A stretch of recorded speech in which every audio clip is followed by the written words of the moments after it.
Okay. Assalamualaikum, selamat sejahtera ya. Hari ini kita sambung pecutan akhir sains untuk tingkatan 4, bab 3 dan bab 4. Bab 3 dan bab 4. Okey.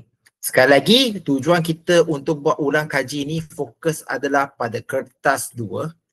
Saya ulang kertas 2 bahagian B.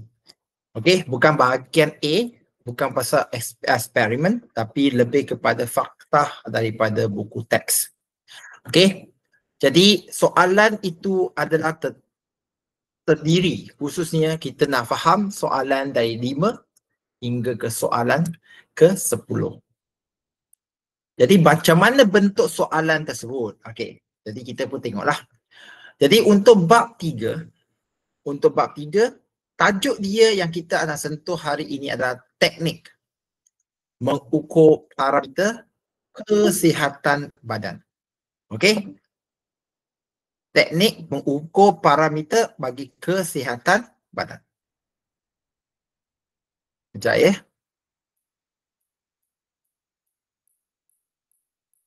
Aku nak add orang dulu kejap.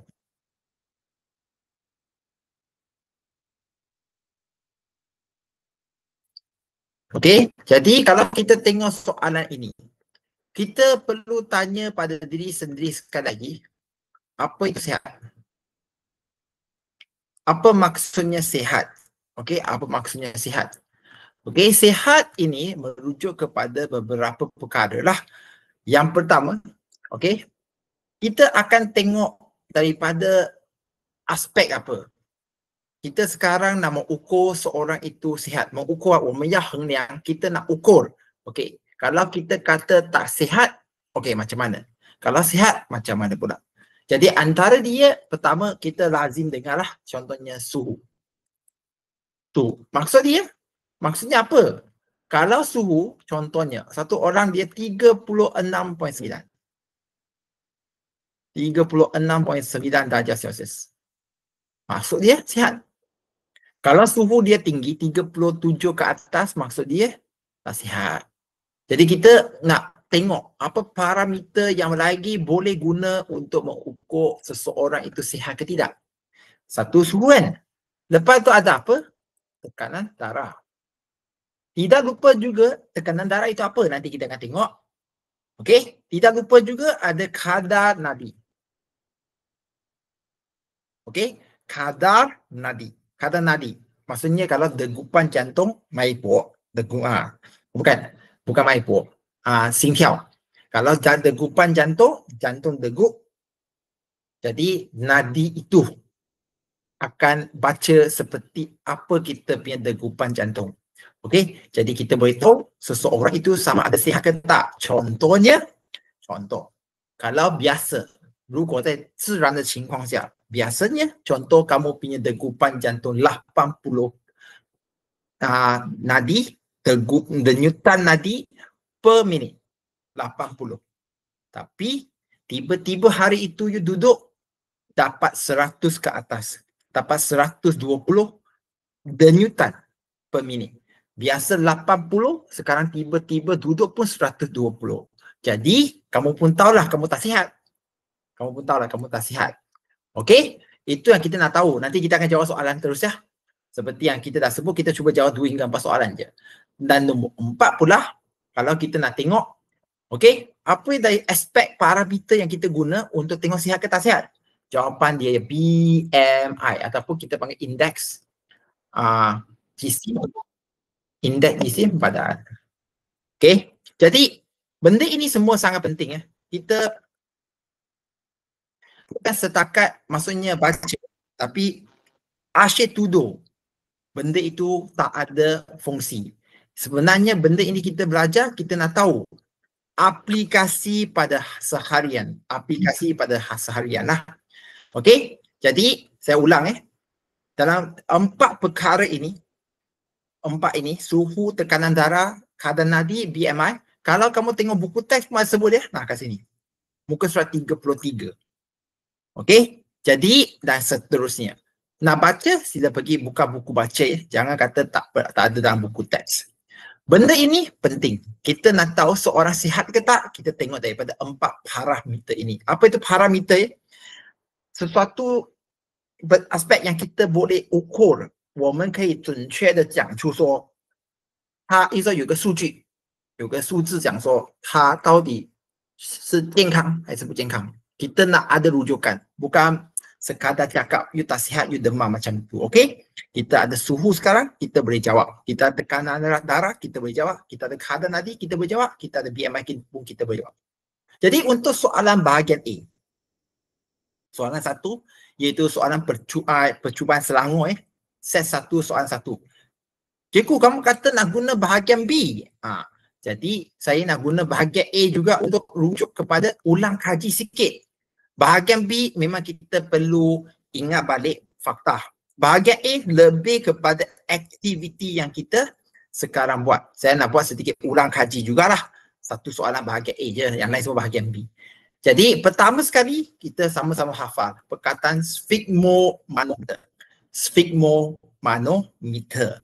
Sphygmomanometer ialah alat yang kita guna seperti yang gambar aja ni biasa kita tengok kan, untuk cek. Pegang kat tangan ni, dia akan cek 3 nilai lah kalau kamu tengok. Nilai atas ini 132, 123, 74, lepas 79. Tapi kalau ikut nilai dia sebenarnya 2 je. Satu atas kira tu. Bawah ini kira lagi 1. Okay. Apa dia tu? Nanti kita jawab. Okay. Jadi untuk faham soalan bahagian A, saya ulang kita kat sekolah kita dah jawab. Paling penting sekali kita nak tahu tujuan. Tujuan apa eksperimen itu. Okey. Dan juga PM dan PB. Pemboleh ubah dimanipulasi dan pemboleh ubah bergerak balas. Jadi kita nak tahu senang dia baca. Okey. Menunjukkan seorang murid dalam satu eksperimen untuk apa? Menyiasat jenis aktiviti terhadap kadar denyutan nadi. Menyiasat jenis aktiviti terhadap kadar denyutan nadi. Jadi kita tahu dia ada orang akan buat aktiviti yang berbeza. Contoh saya lah, kamu nak buat eksperimen. Contoh kamu akan rehat, okey, tengok nadi berapa, kadar nadi. Lepas dah duduk rehat, okey, kadar nadi macam ni. Lepas itu kamu buat aktiviti lain, mungkin pergi lari. Lepas lari, ambil kadar nadi. Tengok ada beza ke tak? Jadi kita pun tahu PM, pemboleh ubah dimanipulasi, rujuk kepada apa? Rujuk kepada jenis aktiviti.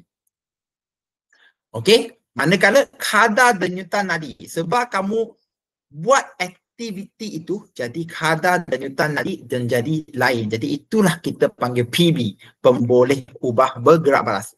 Dia hasil daripada apa yang kamu buat itu. Yang diperhatikan ialah kadar denyutan nadi. Jadi kalau kamu tengok kat bawah ini, kita nak jawab soalan sebelum itu, kita 2 bahagian seperti yang cikgu dah cakap, walaupun ada 3 nilai kat atas tapi dia mewakili 2 perkara. Yang kat bawah ni, PUL. Yang kat bawah ni. Inilah kita panggil nadi. Kadar denyutan nadi. Maksud dia kalau 79. Kalau 79, maksudnya setiap minit ada 79. Duk. Pada dia punya tempat nadi. Contoh kat leher kamu boleh kira, kat gelang tangan pun boleh, okey, kat sini pun boleh. Kamu boleh rasa ada denyutan tu, duk macam itu. Yang atas pula ini dua-dua. Kira atas itu 100 lebih, bawah itu 70 lebih, itulah kita panggil apa? Kalau kita tengok ini. Inilah kita panggil tekanan darah. Tekanan darah mesti ada 2 nilai. Tekanan darah mesti ada 2 nilai. Itu ketak guys. Satu besar, satu kecil. Yang besar itu maksudnya tekanan darah, jantung itu baru pam darah. Jantung baru pam darah. Banyak darah masuk dalam salur darah. Mestilah tekanan dia tinggi. 很多血进其他血管的时候，一定是血压比较高的嘛。Lepas itu jantung itu rehat kejap, rehat. Dah degup, dia rehat. Darah dah mengalir, jadi dia akan tekanan jadi rendah sikit. Jadi dia akan ada 2 nilai. Apakah tekanan darah yang sihat? Tekanan darah yang sihat adalah nilai dia 120, 80 mmHg. Okey, SYS systole. Systole maksudnya kecut, jantung tengah kecut, pam darah. Diastole jantung tengah mengendur, relax, 放松着，所以说血就比较少流动，压力就比较少，tekanan pun jadi rendah. Dan kita boleh nampak, kalau saya guna hijau sekarang, kamu boleh nampak, okey, jenis aktiviti sebelum berlari, saya lihatlah, selepas berlari. Selepas berlari, mestilah dia punya tekanan darah tinggi, denyutan nadi pun akan jadi tinggi. Logik. Kenapa? Sebab kita nak dapat lebih banyak oksigen, lebih banyak makanan untuk sel-sel badan kita. Jadi sehingga sekarang rasanya boleh faham ke tak Adam? Adam ada tak? Adam tu siang. Adam, boleh faham ke tak Adam? Okay, good. Okay, kita sambung Saya tak nak berbanyak masa, kita nak cakap soalan. Okay, nyatakan bacaan kadar denyutan nadi. Okay, hati-hati. Denyutan nadi selepas lari. Selepas. Bukan sebelum tapi selepas. Saya patut guna biru biru. Okay, selepas lari. Jadi kita akan tengok bahagian selepas lari itu, okay, denyutan nadi 79 ke 99? Mestilah 99. Sebab sebelah kanan. Sebelah kanan, selepas lari. BPM. BPM maksudnya beat per minute. Beat per minute. Beat maksudnya denyut per minit. Okey, nyatakan bacaan tekanan darah sebelum berlari. Sebelum berlari. Okey, kita pun tengok sebelum berlari. Oh, cikgu, ada dua nilai. 1, 2, 3, 7, 4. Macam mana kita nak tulis 1, 2, 3, 7, 4? Senang saja. Okey, tulis 1, 2, 3. Betul kan? Slash 7, 4. Mesti ada slash. Saya ulang tekanan darah mesti ada dua nilai. Satu mewakili sistole, satu mewakili diastole. 血压一定有两个的，你不能写是一个，一定错的。OK， sekarang highlight sebelum saya pergi jauh bacaan tekanan darah sebelum berlari. Kita pun dah settle. OK, highlight soalan 3. Apakah pemerhatian terhadap apa? Perubahan. Sini ada sedikit apa itu? Ejaan salah lah. Terhadap perubahan bacaan kadar denyutan nadi. Macam mana tulis pemerhatian? Jangan buang masa, mesti ada PM. Apabila PM macam ni, okey, PB jadi macam itu. Habis cerita. 所以说怎么样写观察，你直接抄回题目 PM 如果这样的话 PB 就这样子，操纵性变数这样，反应性变数就是这样。Kalau kita tengok dalam soalan ini, maksudnya kita akan tengok baca dari kiri ke kanan, kiri ke kanan. Kamu akan pilih yang tinggi ke pilih nilai yang rendah. Pilih yang tinggi ke pilih yang rendah. Kalau kita akan pilih sama ada paling tinggi ataupun kita akan pilih paling rendah. Pilih. Tadi saya akan pilih yang tinggi lah. Kalau tengok dalam soalan itu, apa dia buat sebenarnya? Jadi, apabila contohnya, okey, ini murid satu orang saja betul? Apabila seorang murid, okey, selepas lari ataupun seorang murid selepas lari, kalau ikutlah soalan itu, seorang murid selepas lari, apa akan berlaku kadar denyutan nadi? Kadar denyutan nadi menjadi berapa? Tak perlu tulis menjadi semakin tinggi ke paling tinggi. Kalau kamu nak selamat, terus tulis balik nilai dia je, menjadi 99 BPM. Okey? Manakala kalau kamu nak ikut lagi, kamu nak tulis sambung lagi, boleh je.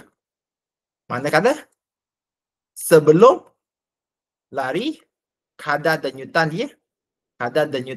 nadi menjadi 70 berapa? Kalau kita tengok atas ni 7 berapa? 79 BPM. Okey?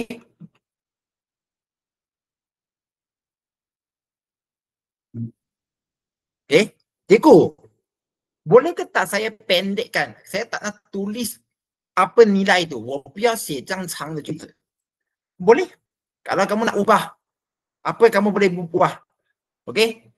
Seorang murid selepas lari, kadar denyutan nadinya meningkat，也可以，因为要增加嘛，从79变去99，这是我观察到apa yang saya perhatikan. Jadi apa yang paling sesuai untuk kamu tulis sebenarnya mengikut keadaan dan mengikut pemahaman kamu. Okey, dua-dua ini pun betul. Tapi saya akan lebih suka kalau kamu tulis yang ini, yang atas ini. Maksudnya kamu memberi nilai. Okey, selepas 99 sebelum 79. Jadi itu pemerhatian saya. 我最初的观察，简单又方便又好。Okey, kalau kamu nak tulis ni meningkat pun silakan, tak ada hal. Okey, terus meningkat pun tak ada masalah. Saya memang meningkat 79 menjadi 9/9 denyutan per minit. Okey. Itu untuk soalannya ini. Okey, boleh saya tanya tak? 老师，这样讲或者老师，如果我写其中一个就可以了，就我只是写99 ppm。Okey. Kalau kamu tulis salah satu，你写其中一个罢了。OK 吧？为什么会错？因为我观察嘛，这个我要观察的是他跑步前 sebelum lari dan selepas lari. Okey. Kalau kamu tulis selepas lari saja，你只写跑步过后99，请问一下你要证明什么？你要证明什么？ Kalau lepas lari 99, jadi apa yang kamu nak kaji jenis aktiviti kepada kadar denyutan nadi. Jadi pemerhatian kamu tidak lengkap. 你的观察不完整。OK， 他跑步过99，所以呢，增加还是减少？你不懂吗？如果他跑步前120，let's say kalau sebelum lari dia 100 denyutan per minit, mungkin salah kira, tapi saya bagi contoh kalau betul-betul berlaku sebelum lari 120, selepas lari 90. 120 menjadi mengurang, something wrong. Kita perlu terangkan benda lain dah. 我们要解释别一种方法不同解释的你明白了吗？ Boleh faham ke tak?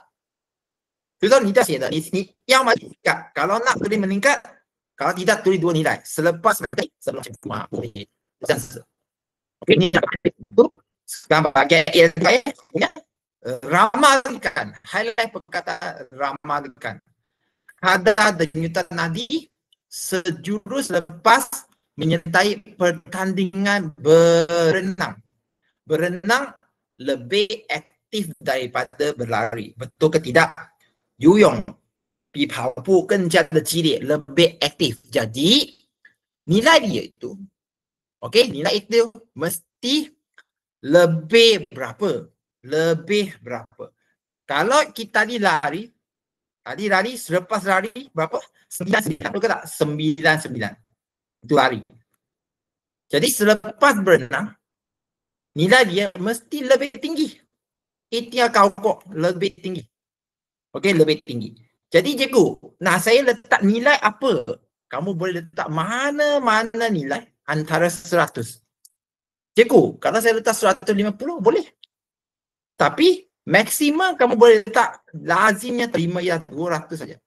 Kalau orang itu denyutan nadi denyutan nadi dan jantung dia 200 lebih, contoh 250 per minit, itu sakit dah.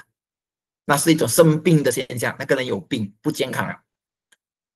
Okey, jadi cikgu boleh tak saya letak 150? Cikgu tadi cakap boleh.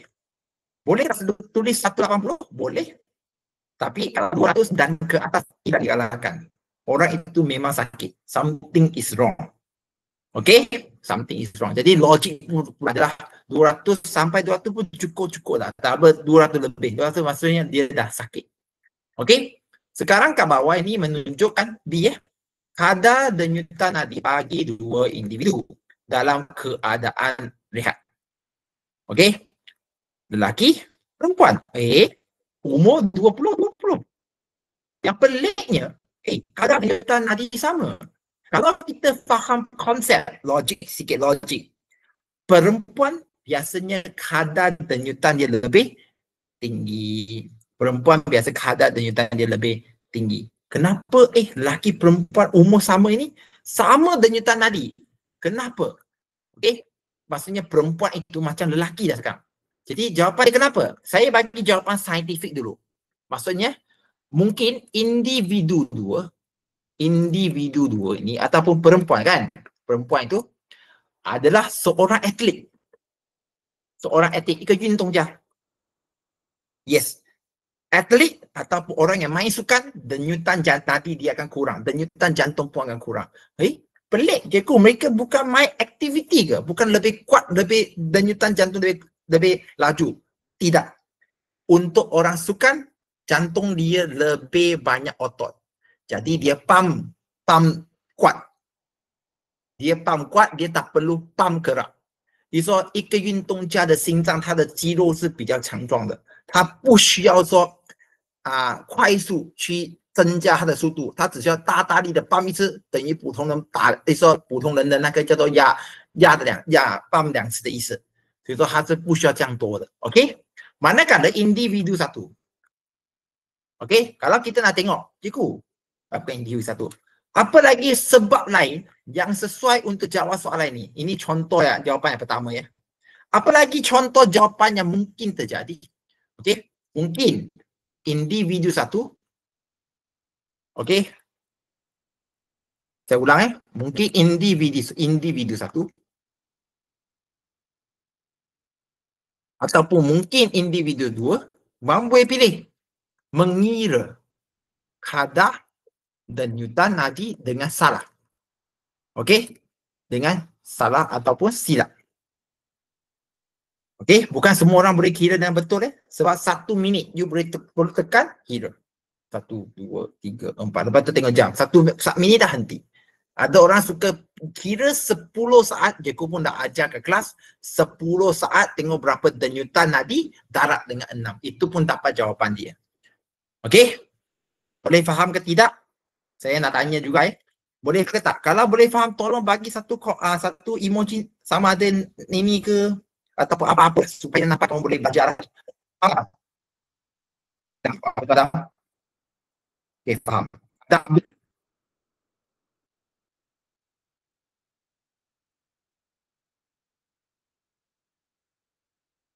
Ini yang takut ni. Open tapi tak tahu belajar ke tak.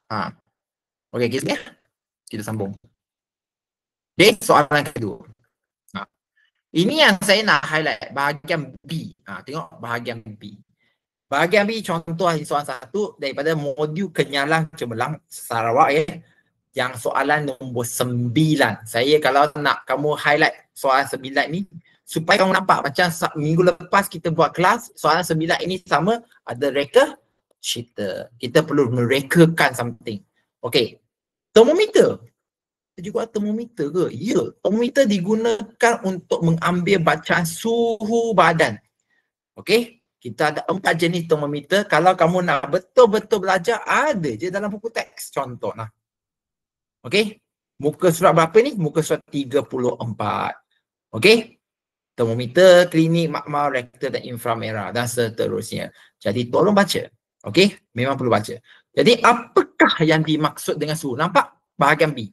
Bahagian B ni kalau kamu tak hafal buku, memang no point. Memang no point. Jadi kalau ikut buku, suhu ialah apa? Darjah kepanasan. Ataupun sebenarnya bukan atau pun, dan kesejukan. Okey? Sesuatu bahan.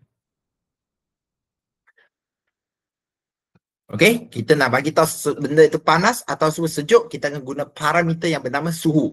Dia ada unit dia. Unit itu darjah Celsius. Titik itu C. Ada 3 lah sebenarnya. Titik C itu Celsius, lepas itu titik F itu Fahrenheit, dan tak ada satu lagi, tak ada titik tapi dia terus K. Kita panggil Kelvin. Semua itu adalah unit untuk suhu. Okey, semasa pandemik COVID-19, kenapa suhu badan suhu badan murid perlu diambil setiap hari? Perlu diambil setiap hari. Okey, diambil setiap hari. Sebab kita nak tahu orang itu ada COVID ke tidak. Jadi antara satu simptom orang COVID, ya dia demam. Tapi kalau saya nak tahu dia demam, tak mungkin saya sebagai cikgu akan pergi pegang muka murid. You panas. Jason Yong, you panas. Adam, you panas. Oh, you panas. Tak boleh lah kan. Kita perlu ambil lah dengan cara yang betul. Guna alat. Termometer. Jawapan dia termometer. Okey, kita guna termometer. Jadi berdasarkan termometer itu, termometer dalam darjah 9.1, mana satu yang sesuai? Jawapan dia infrared lah, sebab jauh. Kita tak perlulah cucuk mulut orang A, lepas tu masuk dalam mulut orang B lagi. Jadi kita boleh elak daripada apa? Jangkitan. Memang termometer P lah, infrared kan? Dia infrared yang terbaik. Kenapa yang sana sekanan sesuai? Sebab satu, nilai dia sampai 100 memang tak ada kena-mengena pun. Kalau beli yang sampai 42 darjah Celsius pun, bayangkan COVID. Saya cucuk mulut kamu, saya cucuk mulut orang lain dengan termometer yang sama. Mestilah berjangkit. Mesti kan, kita akan jangkitlah penyakit. Okey, seterusnya. Kalau kamu tengok soalan ni, Ahmad pergi ke klinik untuk mendapat rawatan. Kenapa? Dia mengalami demam panas. Okey. Mana satu termometer yang patut digunakan oleh doktor untuk mengukur? Saya ulang manakah termometer, manakah patut digunakan? Okey. Jadi untuk soalan ini kita sebenarnya panggil soalan wajar. Wajarkan. Maksudnya tak ada mana satu yang wajib betul, wajib salah. Kepada mereka yang pilih, contoh, okey, doktor itu patut pilih apa? Contoh ataupun patut guna, contoh dia kata termometer P. Tak ada salah. Jadi, tapi dia akan mempengaruhi apa yang kamu nak terangkan dia. Okey? Sebab apa guna P sesuai? Sebab termometer itu digunakan tanpa bersentuhan dengan badan. Logik. Faham tak logik? Tapi buku pun ada tulis. Sebab infrared dia tak perlu sentuh, tak perlu pegang. Jadi selamatlah. Jadi siapa yang pula pilih jawapan? Contoh, kamu tulis doktor. Contohlah, itu ada dua jenis jawapan. Kamu pilih. Doktor itu patut guna apa? Termometer Q. Sebab apa? Kenapa nak guna termometer Q? Sebab termometer Q dia lebih tepat sebab dia mengukur suhu.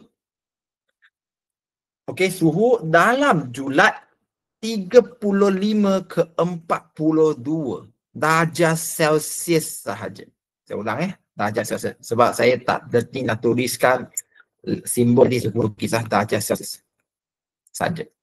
Jadi dia lebih tepat. 它只是量35到40，它就是给体温的，memang untuk suhu badan saja. Jadi murid-murid, kamu boleh pilih sama di ini. Ini ada pilihan. You boleh pilih A, cara A, ataupun kamu boleh pilih cara B. Jawapan dia.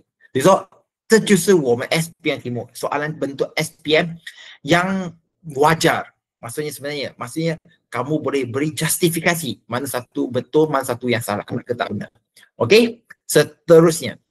Okey, semasa kelas sains anda diminta untuk membina satu termometer ringkas. Okey, membina. Bina soalan salah ni. Ya, reka cipta. 它就是叫你造出来 reka cipta. Jadi macam mana reka cipta? Semua benda itu. Okey. Kita cuba fikir, jangan kata tak hafal ke hafal. Pertama sekali, minggu lepas saya pun dah cakap, tengok ada berapa bahan. 1, 2, 3 dan 4.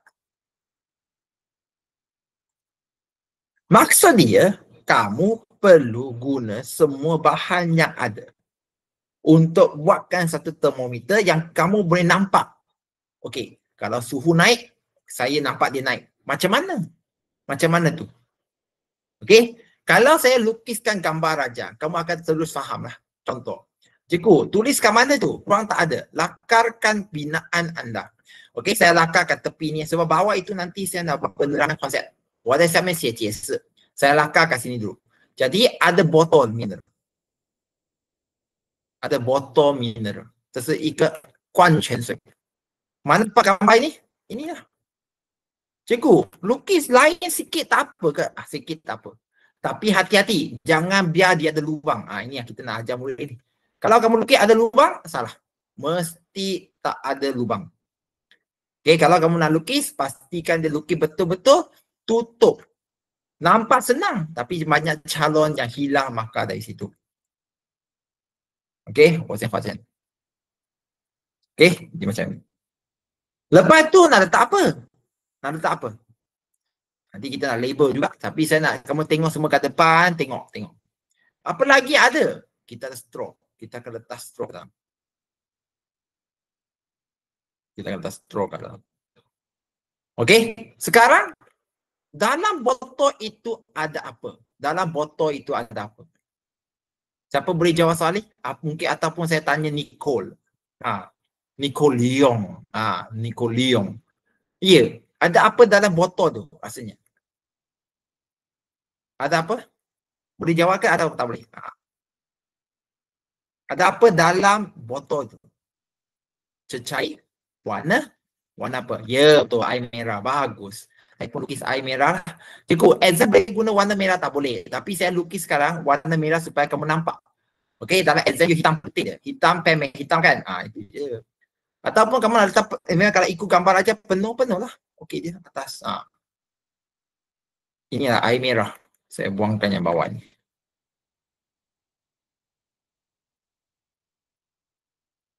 Nampak?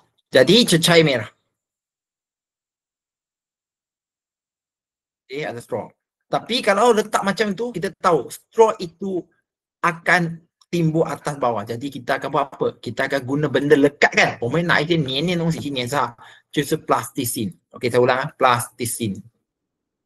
Plasticine akan tutup. Kalau kamu nak tutup banyak-banyak, silakan tutup. Okey, kamu akan lukis dia tutup. Okey, contoh saya lukis dah tutup. Okey, plasticine tutup.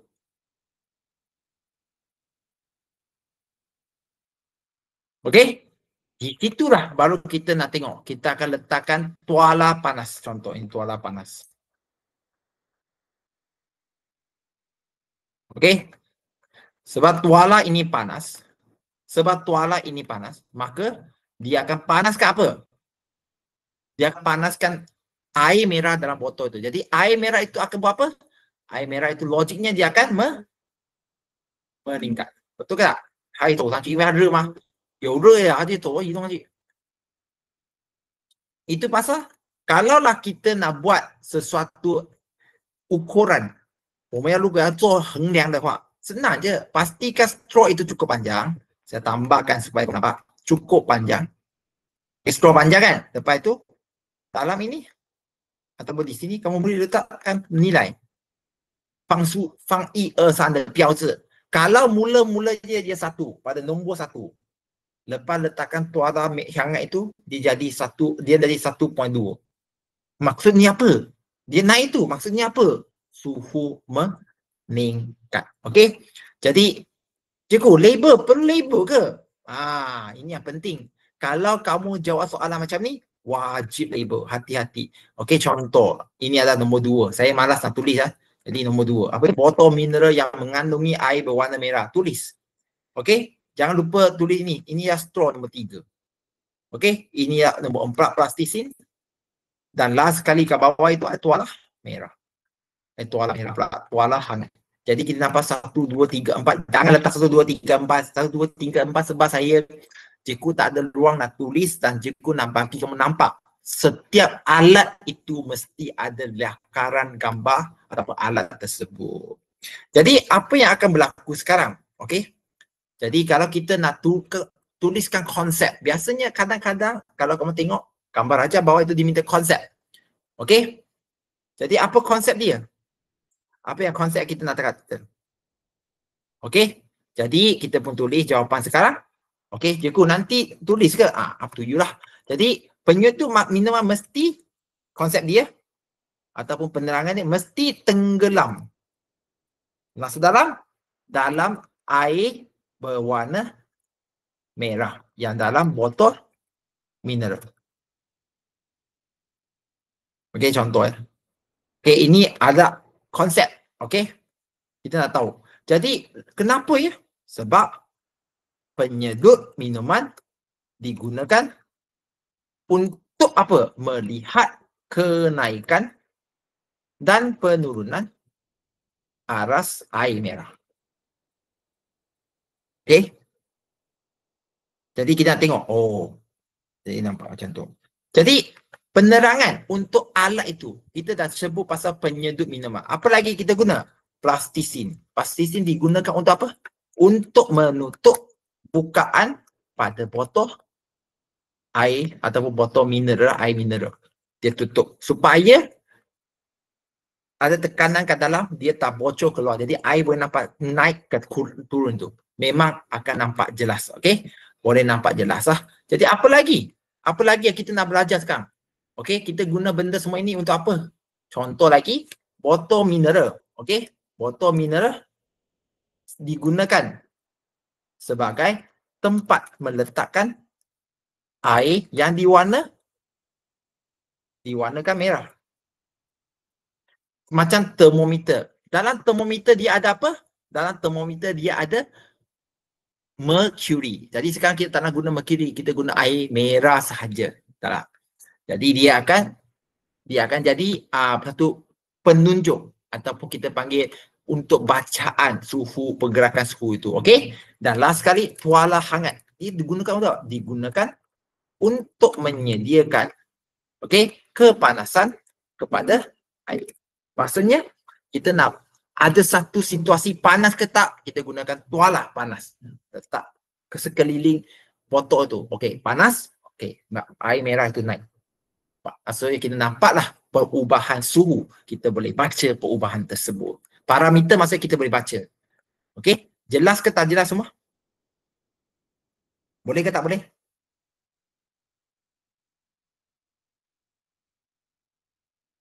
Okey. Adam, boleh Adam? Adam, are you there? Boleh ya, Adam? Ada izihar lah, ngok. Okey, boleh ya? Saya tak boleh. Boleh ya? Okey, sambung. Thank you. Jadi sekarang kita dah siap bab 3. Saya pun tak nak buang masa. Kita sekarang pergi ke bab 4. Bab 4 ini, dengan senang kata, kita nak belajar teknologi hijau. Okey, teknologi hijau. Maksudnya, macam mana sesuatu teknologi itu dibuat untuk menjaga alam sekitar, melestarikan alam. Cikgu, apa teknologi hijau sekali lagi? Kalau dah andai kata memang tak boleh, sila rujuk buku teks. Muka surah berapa? Muka 50, muka surah 52. Okey? Teknologi hijau bukan kita buangkan teknologi, salah. Okey, contoh kita tahu aircon guna banyak elektrik.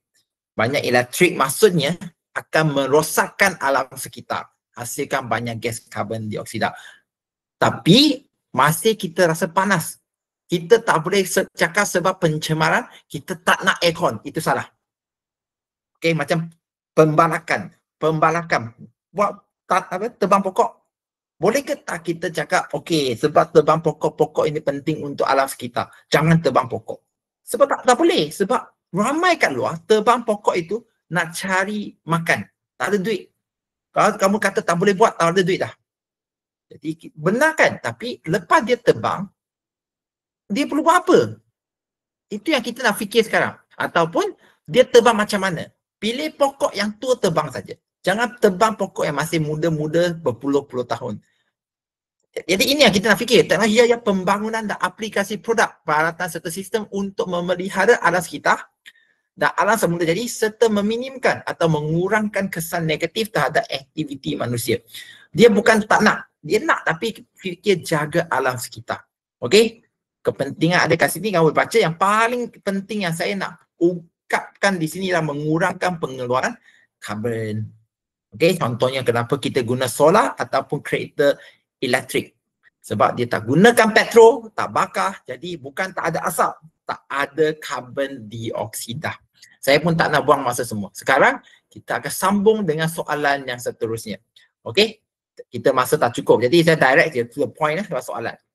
Sektor tenaga. Okey, datang soalan. Cikgu, ada berapa sektor ni teknologi hijau? Saya pun tarik buku ke bawah. Okey, muka surat 54 dan 55. Kalau kamu tengok sektor tu, perlu sebut ada berapa sektor tenaga. Kita sekarang nak jawab. Okey, dalam baru-baru ni kita dah jawab. sektor pertanian dan perhutanan, bukan pembalakan. Dia ada nama khas.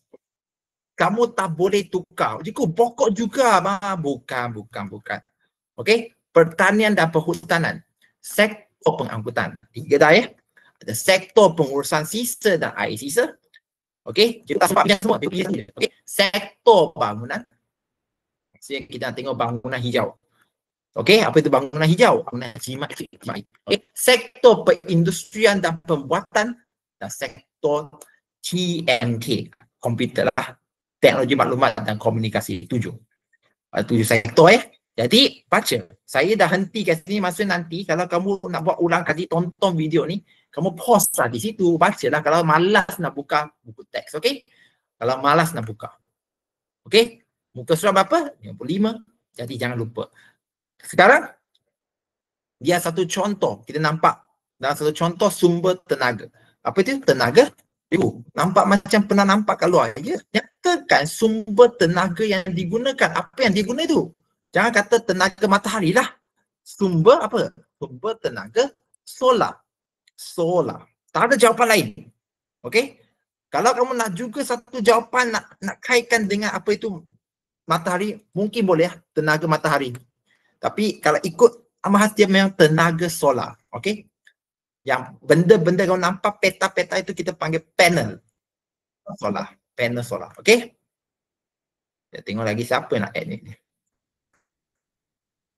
Okey, tengah rakam jangan takut, nanti juga akan buat dari YouTube lah supaya kamu boleh tonton. Okey, sesetengah bangunan di Malaysia B menggunakan alat X untuk mengumpul sumber tenaga alternatif. Highlight perkataan tenaga alternatif. Maksudnya, sekarang kita nak guna tenaga elektrik tapi kita bakar petrol. Petrol satu hari nanti akan habis. Itu kita panggil tenaga api fosil. Okey, bahan api fosil, ia adalah tenaga yang tidak boleh dia apa? Fikirkan. Tidak boleh, kita cari ganti balik. Jadi kita perlu carikan ganti tenaga alternatif sesuai untuk gantikan dia. Okey, kalau kamu ingatkan perkataan itu kita panggil apa? English kita panggil non-renewable energy. Okey, tidak boleh diperbaharui kalau petrol. Kalau solar ini, tenaga boleh diperbaharui. Okey, terangkan bagaimana alat X itu boleh membantu dalam penjimatan. Jimat elektrik. Ini penting ni, tenaga ni. Okey, macam mana dia boleh jimat? Sebab pertama, dia menggunakan apa? Tenaga matahari. Okey, maksudnya apa? Kalau kamu nak sambung lagi, maksudnya dia tidak menggunakan bahan api fosil. Apa itu bahan api fosil? Saya tak cakap macam petroleum ataupun macam arang batu. Jadi tak gunakan bahan api fosil. Benda itu ada. Matahari sentiasa ada. Jimatlah. Tak perlu nak beli lagi petroleum. Macam kita pergi isi minyak kan. Minyak kat kereta, perlu bayar. Ini sekarang tak perlu. Okey. Jadi kita panggil lah. Dia menggunakan tenaga boleh baharu. Renewable. Maksudnya tenaga solar adalah satu tenaga yang kita boleh ulang kali guna tanpa apa-apa masalah. Okey? Tanpa masalah. Okey, next. Kalau kau tengok dua kereta ni, tak faham, saya tulis kat sini. Satu kereta J ni kita panggil kereta petrol. Kereta K ini kita panggil kereta solar. Okey? Nak kata EV pun boleh.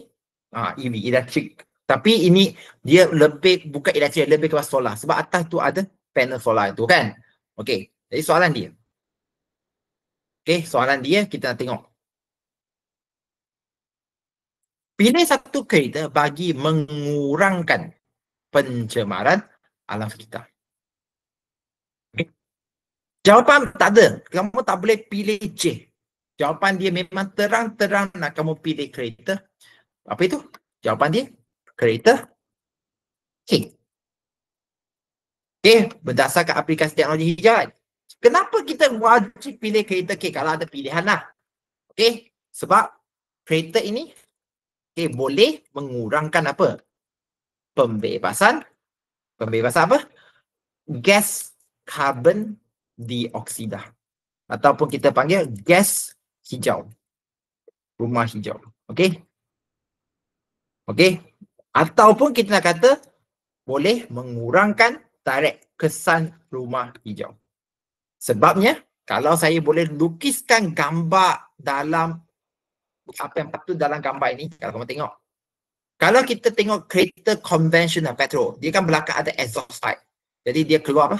Dia keluar bukan asap. Jangan cakap asap. Dia keluar carbon dioksida, CO2. CO2 ini, carbon dioksida ini yang membuatkan bumi makin panas. Jadi kita nak kurangkan dia. Cikgu macam mana? Nanti ada masa kita akan terangkan. Kita dah terangkan di Form 5 kan, kesan rumah hijau. Kereta solar, dia tak keluarkan apa-apa. Jadi dia adalah satu kereta yang bersih. Menjaga alam sekitar. Kita panggil kereta hijau. Kereta hijau bukannya maksudnya kereta itu berwarna hijau Jangan. Dia adalah kereta yang bermaksud kereta yang menjaga alam sekitar. Alright. Sekarang kita tengok lagi D. Sebelum saya pergi D ni, ada soalan ke tak? Kalau soalan boleh ting-tong saya sekarang. Jason, boleh faham Jason? Okey, saya sambung Okey. Sekarang diminta untuk menghasilkan satu ketuhar solar. Cikgu, kenapa hasil ni? Sekarang tengok balik soalan 10. Saya dah cakap tadi bahagian B soalan 9 dan soalan 10. Ini adalah soalan reka cipta. Mesti ada 3 markah reka cipta. You nak ke tak nak terima lah. Terima dan lukis je. Okey. Jadi untuk buat ketuhar solar yang mengaplikasikan teknologi hijau. Okey. Kenapa kita asyik pergi ke benda ni cikgu? Buat belilah awan. 直接买一个嘛好咯，怎么自己做出来 ？OK， adik-adik, awan pertama, awan dia guna pakai duit. Okey. Kalau kita belilah. Kedua, guna elektrik. Betul ke tak? Elektrik kalau guna, maksudnya dia bazir. Sebenarnya kat situ. Sebab, dia bazir sebab kita sendiri ada matahari yang panas. Contoh Malaysia. Pernah fikir tak kita kalau boleh gunakan matahari itu untuk memasak? 我直接用太阳去煮东西。Ya. Kalau kamu rajin tengok TikTok, mesti pernah tengok punya. Orang kata bumi makin panas, dia letak kat situ. Matahari jemur, telur pun boleh masak. 对吗？那个鸡蛋明明生的，放在太阳下面，一下子就熟掉了。Maksudnya perlu ketuhar ke? Perlu beli? Tak perlu dah. Kita kalau pandai buat apa-apa, jadi kita tak perlu dah guna untuk belikan awan ketuhar. Kita boleh buat sendiri. Ketuhar buatan sendiri. Tapi tak apa. Kamu diberikan sekarang kotak. Kertas hitam. Kepingan plastik dan keranjang aluminium. Maksud dia, you punya hasil itu mesti ada 4 barang dalam itu dan dengan label. Ada 4 barang dengan label.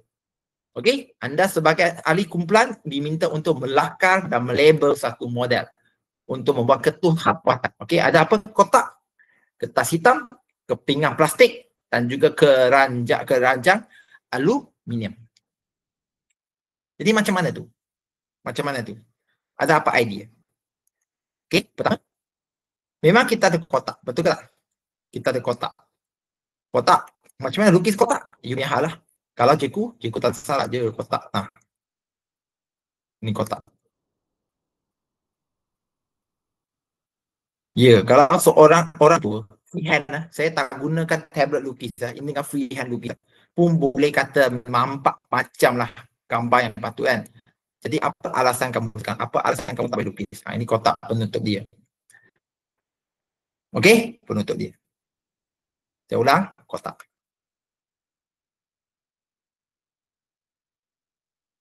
Okey, saya ulang Atas ni lah penutup dia. Siapa yang tak faham ini penutup.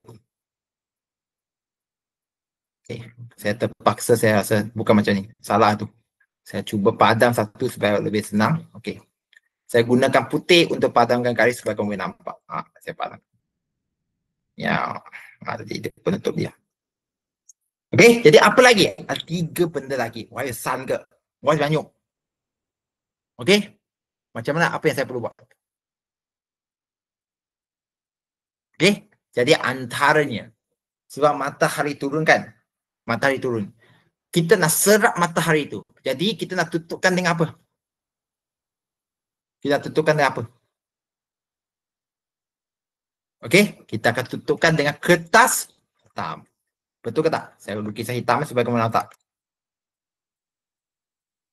Maksudnya kotak itu kita akan tutup dengan kertas hitam. Cikgu, exam lukis macam ni ke? Yang tak apa. Yang penting nampak ke point dia je. Saya akan tutupkan, balutkan dia dengan kertas hitam. Betul ke tak? Saya akan balutkan dengan kertas hitam. Jadi dah dua benda lah. Oh, ini yang ke yang. Okay, apa ni? Kertas hitam. Okay. Apa lagi? Apa lagi? Apa lagi yang kita boleh buat? Jadi dalam itu, kita nak letak apa dalam itu? Saya gunakan warna merah sebagai nampak. Dalam itu,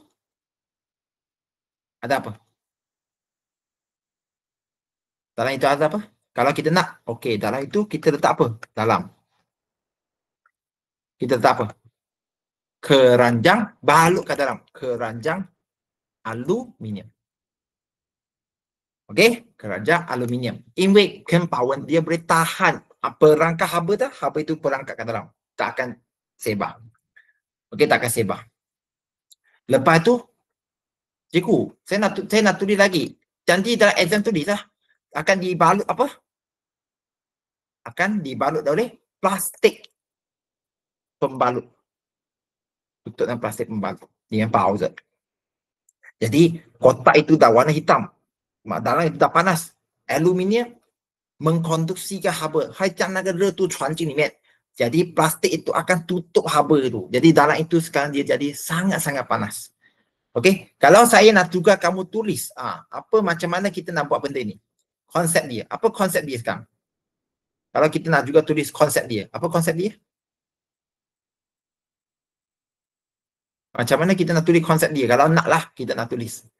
Dia tak ada tulis konsep kan? Ada ke tak? Tak ada kan? Kalau andai kata kita nak tuliskan konsep dia, macam mana kita nak tulis konsep dia? Okey? Kalau kita nak tulis konsep kan, macam mana? Kalau kita nak tulis. Okey? Kalau kita nak tulis kat depan sebagai apa? Keranjang aluminium. Buat apa tu? Dia buat apa? Bertindak sebagai dalam itu sebagai pemantul haba. Limit. Okey, dalam itu. Maksud dia, kalau saya boleh lukiskan dalam kotak ni, okey, saya ulang ya. Kotak ini ada warna hitam. Saya ulang ya, kotak ini warna hitam. Saya kasi kotak. Dalam ini ada apa? Saya guna merah kan? Ada aluminium kan? Betul ke tak? Aluminium. Saya guna merah ya. Maksudnya aluminium. Keranjang. Kerajang. Sekejap, saya nak tengok dulu. Keranjang. Bola keranjang kan? Keranjang aluminium.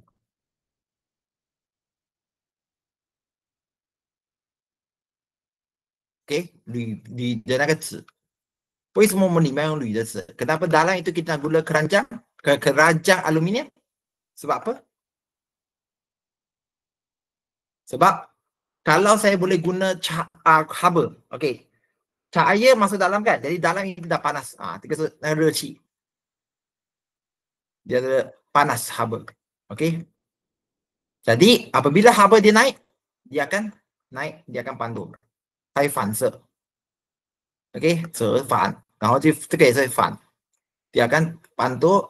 Jadi dalam itu akan sentiasa panas. Haba itu akan pusing dan pusing. Okey, kenapa kertas hitam mesti kat luar? Kertas hitam tu. Kertas hitam berperanan pula.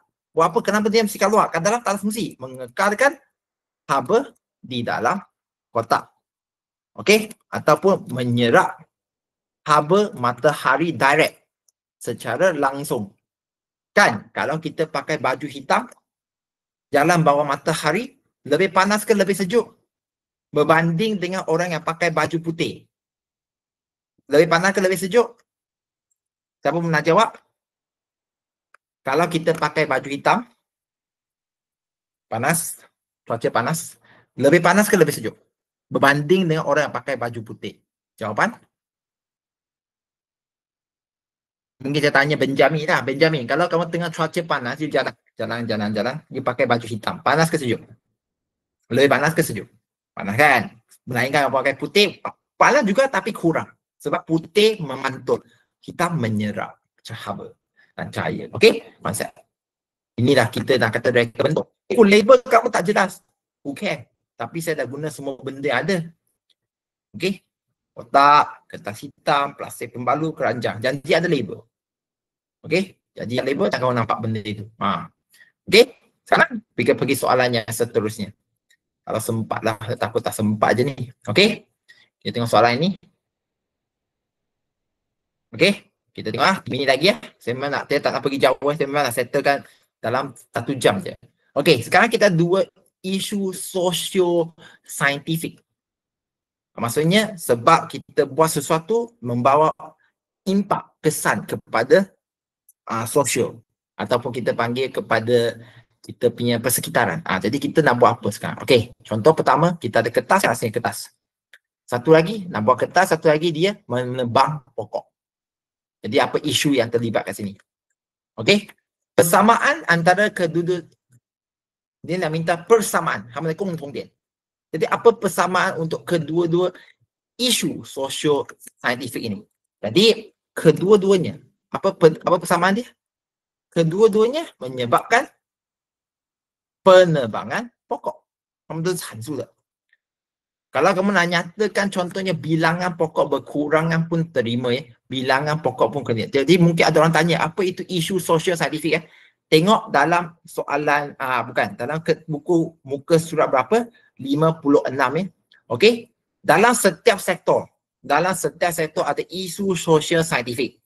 Okey. Isu sosial saintifik ialah masalah yang timbul. Okey, masalah yang timbul saya nak tunjuk kat sini. Okey. Merupakan isu sosial kontroversi yang boleh dikaitkan dengan sains dan menekankan aplikasi moral dan saintifik. Okey, jadi apa yang berlaku? Okey, jadi kita berfikir kait guna kertas. Oh, rupanya kertas dibuat daripada pokok, tebang pokok. Okey. Jadi ada kaitan di situ. Okey. Next. Apakah kesan isu tersebut terhadap kelestarian alam sekitar? Pokok-pokok jadi apa? Jadi kemungkinan besar kalau pokok ditebang dia boleh menyebabkan kepupusan. Okey, kepupusan apa? Flora dan fauna. Pasti ingat, kalau tebang pokok hutan bukan kata tak baik. Okey, memang dia kesan teruk. Tapi kenapa nak pokok potong juga? Sebab contoh buat kertas. Jadi menyebabkan kepupusan flora dan fauna, haiwan dan juga tumbuhan. Okey. Yalah, tempat hutan apa yang duduk kat situ? Haiwan-haiwan. Faham ke tak haiwan-haiwan? Okey. Lepas tu, soalan ini untuk kamu semua faham. Oh, ada kata rupanya. Rupa dia kata. Okay. Sorry soalan ini saya terus pergi ke soalan D dah. Silap saya. Okey, saya pun tak nak buang masa. Kalau kamu tengok soalan nombor 6 ini, saya pilih soalan nombor 6 ni, iaitu soalan Selangor. Okey. Soalan Selangor bahagian B set 2 ni, soalan nombor 5 Jadi, kita nak sebut sebenarnya teknologi hijau dalam menangani isu sosial saintifik. Okey, kita diberikan satu, apa panggil tu, bakul kan? Bakul kita semula. Bakul kita semula. Jadi, apakah fungsi bakul tersebut? Okey, macam mana dia boleh kurangkan sisa pepejal?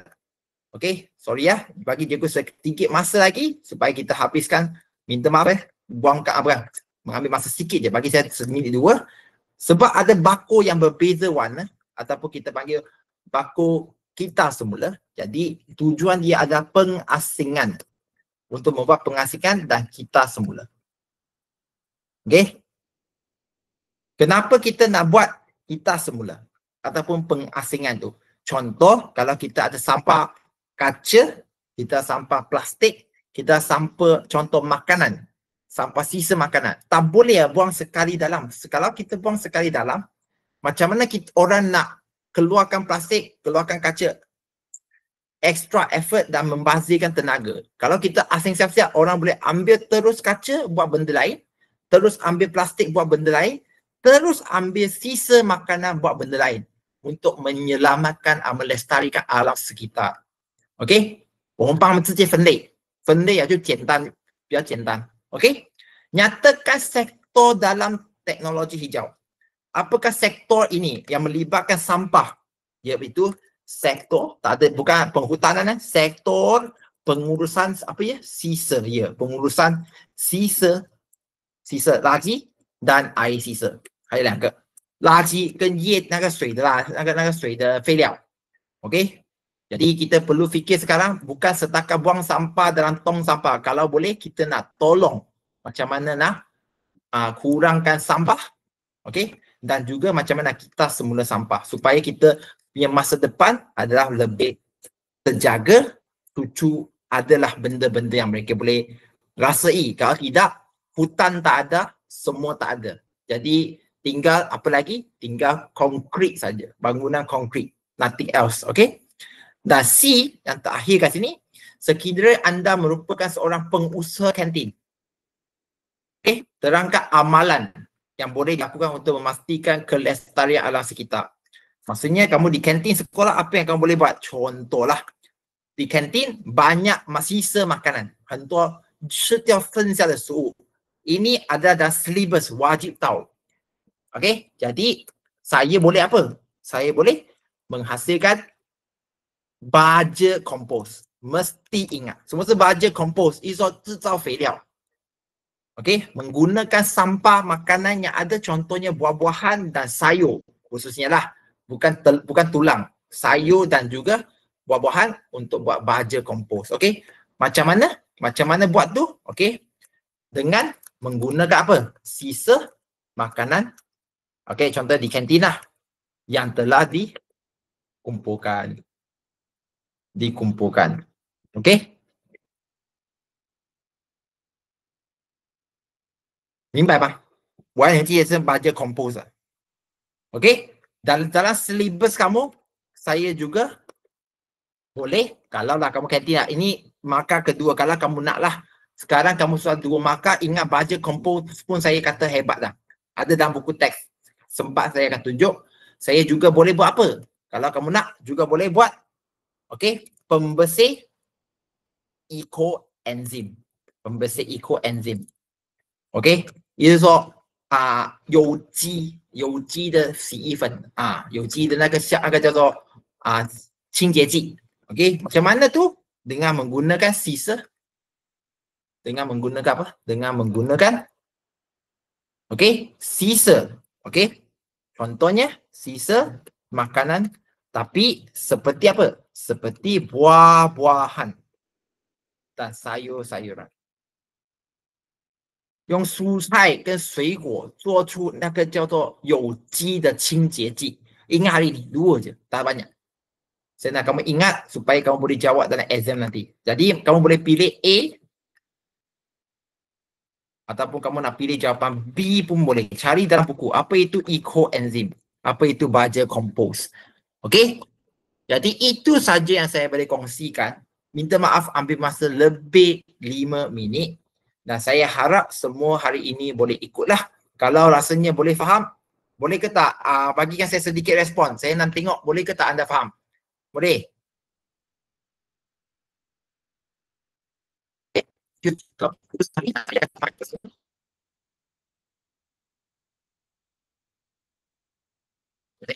pakai kamera ke nak tengok depan, silakan lah. Saya nak ambil gambar aja. Okey? Okay, 1, 2, 3. Okey, terima kasih semua. Jumpa lagi. Bye-bye.